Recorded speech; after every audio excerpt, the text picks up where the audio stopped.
गांव के किनारे एक छोटा सा घर था जहां राघव अपनी पत्नी सुहानी के साथ रहता था। दोनों की शादी को बस 3 साल हुए थे, लेकिन उनकी मोहब्बत की कहानी पूरे गांव में मशहूर थी। सुहानी की हंसी राघव की दुनिया थी और राघव का खामोश प्यार सुहानी की ताकत। एक दिन राघव को शहर जाना पड़ा नौकरी की तलाश में। सुहानी ने उसे विदा करते हुए कहा, जल्दी लौट आना राघव, तुम्हारे बिना ये घर सूना लगता है। राघव ने वादा किया कि वो जल्द लौटेगा।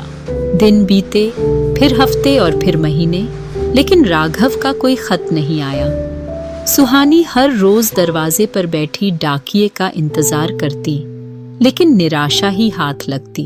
एक दिन गांव में खबर आई कि शहर में एक फैक्ट्री में आग लग गई थी, जिसमें कई मजदूर मारे गए।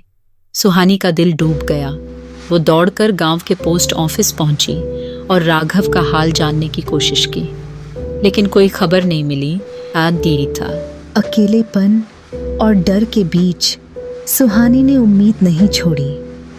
वो हर रात भगवान से प्रार्थना करती कि राघव सुरक्षित हो।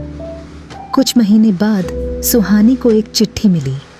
वो चिट्ठी राघव की थी, लेकिन उसे खोलते ही सुहानी की आंखों से आंसू बहने लगे। चिट्ठी में लिखा था, सुहानी, जब तुम ये खत पढ़ रही होगी, मैं तुम्हारे पास नहीं रहूंगा। वो आग ने सिर्फ मेरा शरीर नहीं, मेरे सपनों को भी राख कर दिया।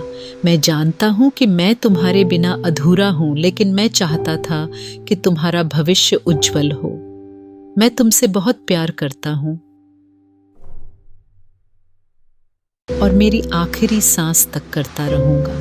चिट्ठी के साथ एक छोटा सा पेंडेंट था जिसमें राघव और सुहानी की तस्वीर थी। सुहानी ने वो पेंडेंट गले में पहन लिया और आंखें बंद कर कहा, तुम भले ही मुझसे दूर हो, लेकिन मैं हमेशा तुम्हें अपने दिल में महसूस करूंगी। अंत में सुहानी ने राघव की यादों के साथ अपना जीवन बिताया।